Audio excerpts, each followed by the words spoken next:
प्यारे दोस्तों, मैं फिर से हाज़िर हूँ एक नई और मोटिवेशनल कहानी के साथ। आज की कहानी एक घुमंडी राजकुमारी की है। आज की कहानी बहुत मज़ेदार होने वाली है। कृपया कहानी पूरी ज़रूर सुनना। एक राजा की एक बेटी थी जो कि बहुत ही सुंदर थी, पर बहुत घुमंडी और बदमिजाज थी। उसे कोई भी व्यक्ति पसंद नहीं आता था।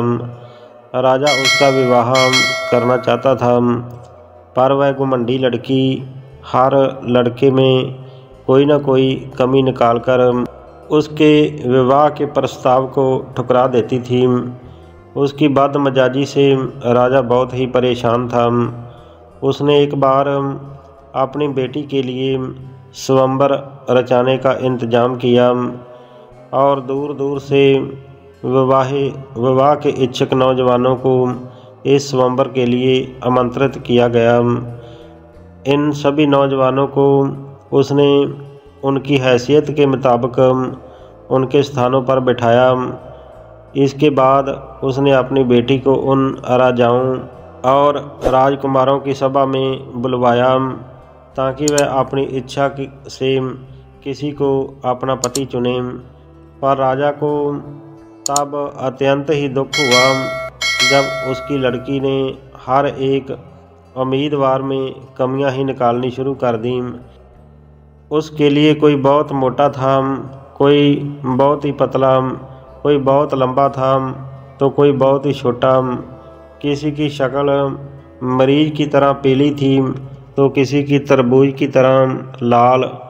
तो इस तरह उस लड़की ने हर युवक में कोई न कोई कमी निकालकर उन सभी से विवाह करने से इनकार कर दिया। एक नुकीली ठोड़ी वाला राजा का तो उसने काफ़ी ही ज़्यादा अपमान किया। वह लड़की उस राजा को देखकर बोली कि इस राजा की ठोड़ी तो देखो, जैसे किसी बत्तख की चोंच होती है। इस घटना के बाद से उस राजा का नाम नुकीली ठोड़ी वाला राजा ही पड़ गया।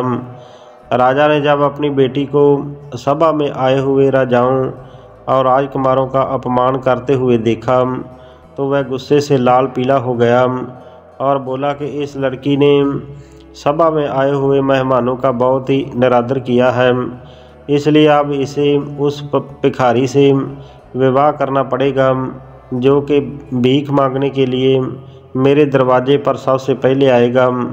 इसके बाद उसने इस घटना के लिए सभी राजाओं और राजकुमारों से क्षमा मांगी और आदर के साथ उन्हें विदा किया। कुछ दिनों के बाद एक भिखारी गायक राजा के महल के सामने गाना गाकर भीख मांगने के लिए आया। जैसे ही राजा ने उसका गाना सुना तो उस भिखारी को अपने महल में बुलवाया। वह मैले कुचैले कपड़ों वाला भिखारी जब महल में पहुंचा तो राजा बोला कि मुझे तुम्हारा गाना बहुत ही पसंद आया है, मैं तुम्हें इसके बदले में अपनी बेटी उपहार में देता हूँ। आज से तुम ही इस बेटी के पति हो। तो राजा की बेटी ये सब कुछ सुनकर हक्की बक्की रह गई और विवाह से इनकार करने लगी। पर राजा बोला कि मैंने तेरे स्वयंवर वाले दिन कसम खाई थी कि मैं तेरा विवाह अपने दरवाजे पर आने वाले पहले भिखारी से करूँगा, तो आज मैं अपनी उसी कसम को पूरा कर रहा हूँ। राजकुमारी का रोना धोना राजा के निश्चय को नहीं बदल सका। राजा ने उसी समय राज पुरोहित को बुलवाकर अपनी बेटी का विवाह उसी भिखारी गायक के साथ कर दिया। शादी के बाद राजा अपनी बेटी से बोला कि अब तुम मेरी बेटी नहीं, एक भिखारी की पत्नी हो और भिखारी की पत्नी इस महल में नहीं रह सकती है। अब तुम्हें अपने पति के साथ जाना होगा। राजकुमारी को राजा की आज्ञा के अनुसार अपने पिता के महल को छोड़कर अपने भिखारी पति के साथ जाना पड़ा। तो उसे अपने पति के साथ पैदल ही चलना पड़ा, क्योंकि राजा ने अपनी बेटी को कोई भी रथ या घोड़ा गाड़ी देने से इनकार कर दिया।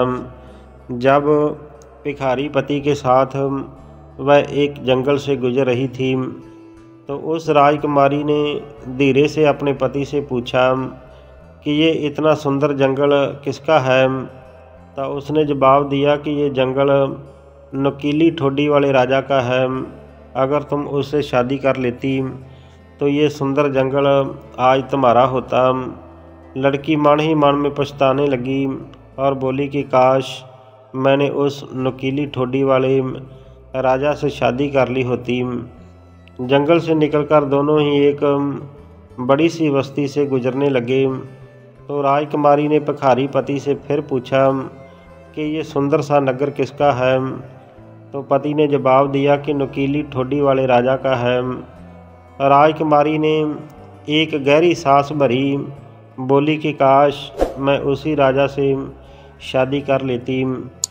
भिखारी ने जब उसे फिर ये कहते हुए सुना तो वो बोला कि मुझे ये बिल्कुल भी पसंद नहीं है कि तुम मेरी पत्नी होने के बाद भी किसी दूसरे आदमी के बारे में सोचो। आखिर वह दोनों एक छोटे से कच्चे घर के पास पहुँचे तो भिखारी पति बोला कि यही हमारा छोटा सा घर है, इसी में हम एक साथ ही रहेंगे। वह घर इतना छोटा था कि 2 आदमी मुश्किल से रह सकते थे। उसके दरवाजे इतने छोटे थे कि उसमें झुककर जाना पड़ता था। लड़की ये सब कुछ देखकर बहुत दुखी हो रही थी। उसने अपने भिखारी पति से पूछा कि यहाँ के नौकर चाकर कहाँ हैं। तो भिखारी राजकुमारी का ये प्रश्न सुनकर बोला कि कैसे नौकर चाकर, यहाँ तो सारा काम तुम्हें खुद ही करना पड़ेगा। अब तुम उठो और चूल्हा जलाकर कुछ भोजन आदि का प्रबंध करो, मुझे बड़ी भूख लग रही है। राजा की लड़की को क्या पता कि चूल्हे चौके का। वह ये सब कुछ सुनकर रोने लगी क्योंकि उसे तो कुछ काम करना आता ही नहीं था। अब उस भिखारी को ही दोनों के लिए खाने को कुछ पकाना पड़ा। राजकुमारी भिखारी का बनाया हुआ रूखा सूखा खाना खाकर एक गंदे और सख्त बिस्तर पर लेट गई तो उस बिस्तर पर उसे नींद नहीं आ रही थी। तो वह रह कर अपने आप को कोस रही थी क्योंकि इस सब के लिए उसका घमंड जिम्मेदार था। अगले दिन उसके पति ने उसे सुबह तड़के ही जगा दिया कि वह जंगल से कुछ लकड़ियां चुनकर लाए। तो राजकुमारी को लकड़ियां चुनने के लिए जंगल में जाना पड़ा। तो इसी तरह से रोते धोते हुए कुछ दिन बीत गए तो घर में जो थोड़ा बहुत खाने का सामान था वह भी ख़त्म होने लगा।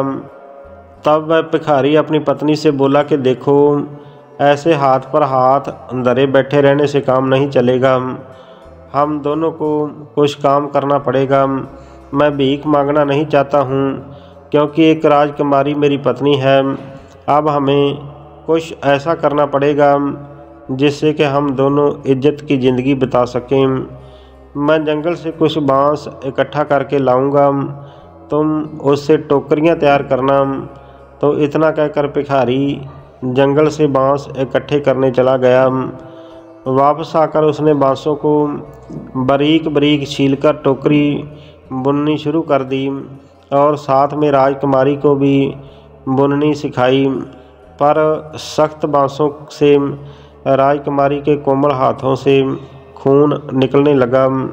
राजकुमारी के जख्मी हाथों को देखकर भिखारी बोला कि ये टोकरी बनाना तुम्हारे बस की बात नहीं है, तुम रुई से सूत काता करो, मैं तुम्हारे लिए रुई और चरखा लेकर आऊँगा।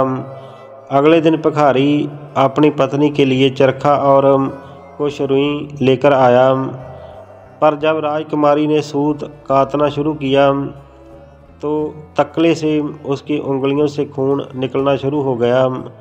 ये सब कुछ देखकर भिखारी बोला कि देखा, तुम किसी भी काम के लायक नहीं हो, तुमसे शादी करके तो मैंने बहुत ही बड़ी मुसीबत मोल ले ली है। अब मुझे कोई और ही काम ढूंढना पड़ेगा जिसे तुम आसानी से कर सको और तुम्हारे हाथों से खून भी ना निकले। तो मिट्टी के बर्तन बनाने का काम ही तुम्हारे लिए सबसे ठीक रहेगा। मैं मिट्टी के बर्तन बनाऊंगा और तुम उन्हें बाज़ार में बेचकर आना। तो राजकुमारी ने सोचा कि अगर वह बाज़ार में बर्तन बेचने के लिए बैठेगी तो राज्य के लोग उसे पहचान जाएंगे और सब लोग उस पर हंसेंगे। तो उसने ये बात अपने पति से कही, पर उसने उसकी एक न सुनी और अपने बनाए हुए मिट्टी के कुछ बर्तन देकर बेचने के लिए उसे बाज़ार में भेज दिया। भूखे मरने से अच्छा तो बेइज्जती सहन करना था। तो शुरू के कुछ दिन तो राजकुमारी के सारे बर्तन हाथों हाथ ही बिक जाते रहे और सुंदर बर्तनों के मुंह मांगे दाम उसे मिल गए। पर एक दिन राजकुमारी अपने बर्तन लेकर बाजार के एक कोने में बैठ गई।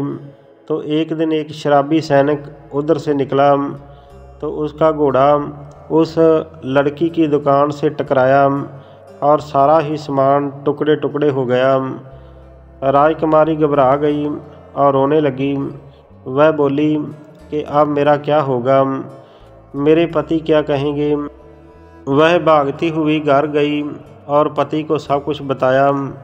तो वह बोला कि कौन सोच सकता था कि तुम इतनी बेवकूफ़ निकलोगी कि मिट्टी के बर्तन बाजार के कोने में लेकर बैठोगी जहाँ से सब आते जाते हैं। पर अब रो मत, मैं समझ गया हूँ कि तुम इस काम के लायक भी नहीं हो। मैं पहले ही राजा के महल में गया था और वहाँ पता लगाया था कि क्या उनकी रसोई में नौकरानी की ज़रूरत है। तो उन्होंने तुम्हें रखने का वचन दिया है। वहाँ तुम्हें खाने के लिए भी खूब चीज़ें मिलेंगी। तो इस तरह राजकुमारी राजा की रसोई में नौकरानी बन गई। वह रसोइये की मदद करती थी तो उसे गंदे से गंदा काम करना पड़ता था। आखिरकार में उसे बचा हुआ गोश्त वगैरह दे दिया जाता था तो उससे वह और उसका आदमी अपना काम चलाते थे। तो अभी उसे आए हुए बहुत दिन नहीं हुए थे तो तभी उसने सुना कि उस राजा का सबसे बड़ा बेटा उसी तरफ से शादी करने के लिए जाने वाला था। तो वह भी खिड़की से बाहर झांकने लगी। तब सब तैयारी हो चुकी थी। सभा की पूरी चमक दमक धूमधाम वहाँ दिख रही थी। वह दुखी होकर अपनी बदकिस्मती के बारे में सोच रही थी। उसे अपने अहंकार को याद करके बेहद दुख हो रहा था जिसकी वजह से उसे इतना गिरना पड़ा। नौकरों ने उसे बढ़िया गोश्त दिया तो उसने उसे अपनी टोकरी में रख लिया ताकि उसे घर ले जा सके। जब वह बाहर निकल रही थी तो तभी अचानक राजा का पुत्र मखमली और रेशमी वस्त्र पहने हुए, गले में सोने की जंजीर डाले हुए वहाँ आया। जब उसने उस खूबसूरत महिला को दरवाजे के पास खड़ा देखा तो उसने उसका हाथ पकड़ लिया और उसके साथ नृत्य करने के लिए कहने लगा, लेकिन उसने इनकार कर दिया और डर गई क्योंकि उसने देखा कि वह नुकीली ठोड़ी वाला राजा ही था। वह प्रेमी जिसे उसने घृणा के साथ अस्वीकार कर दिया था। उसने अपने आप को छुड़ाने की बहुत कोशिश की परंतु वह उसे हाल में खींचकर ले गया। उसकी जेब में बंधी हुई डोरी भी टूट गई और बर्तन फर्श पर गिर पड़े। सूप इधर उधर बिखर गया और लोगों ने ये देखा तो सभी हंस पड़े और उसका मजाक उड़ाया। वह शर्म से ज़मीन में धंसी जा रही थी तो वह दरवाजे से बाहर कूद गई और भागना चाहती थी, लेकिन एक आदमी ने उसे सीढ़ियों पर पकड़ लिया और वापस ले आया और उसने उसकी ओर देखा तो वह फिर से नुकीली ठोड़ी वाला राजा ही था। उसने दया से उससे कहा कि डरो मत, मैं और उस दयनीय झोपड़ी में तुम्हारे साथ रहने वाला भिखारी गायक एक ही हूँ। तुम्हारे प्यार में मैंने ये सब कुछ किया और मैं ही वह शराबी सैनिक था जिसने तुम्हारे बर्तन तोड़े थे। ये सब तुम्हारे घमंडी आत्मा को नम्र करने के लिए मैंने किया है, और जिस घमंड से तुमने मेरा अपमान किया है उसके लिए तुम्हें दंड देने के लिए वह सब कुछ किया है। तो तब वह फूट फूट कर रोने लगी, कहने लगी कि मैं गलत थी और आपकी पत्नी होने के लायक नहीं हूँ। लेकिन उसने कहा कि धैर्य रखो, बुरे दिन अब बीत चुके हैं, अब हम अपनी शादी का जश्न मनाएंगे। तो तब नौकरानियाँ आईं और उसे सबसे शानदार कपड़े पहनाए। उसके पिता और उसका पूरा परिवार आया और नकीली ठोड़ी वाला राजा के साथ उसके विवाह में उसकी खुशी की कामना की, और उनकी सच्ची खुशी अभी से आरंभ हुई। इस कहानी से हमें सीख मिलती है कि इंसान को कभी अपनी ताकत या रूप का अहंकार नहीं करना चाहिए, और दूसरी सीख मिलती है कि परमात्मा एक पल में ही इंसान को राजा से भिखारी बना सकता है। तो आज की कहानी अगर आपको पसंद आई हो तो कृपया मेरे चैनल को सब्सक्राइब ज़रूर कर देना। हमेशा अच्छा सोचो, अच्छा करो और खुश रहो। वंदे मातरम। जय भारत। धन्यवाद।